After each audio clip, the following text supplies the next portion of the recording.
Всички знаят какво означава look, нали така? Гледам, виждам.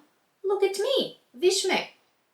Обаче, искате ли да ви покажа как коренно се променя значението, като сменим предлога и се образуват така наречените фразеологични глаголи?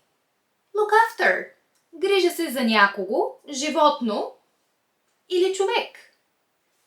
Look for – търся. Look forward to – очаквам с нетърпение. Look up to – възхищавам се на някого. Look out може да използвате вместо по-познатото ви предполагам watch out и двете означават внимавай, ако искате да предупредите някого за някаква опасност.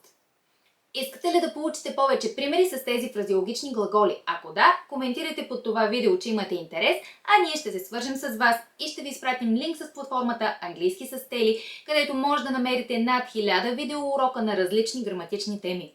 Очакваме ви!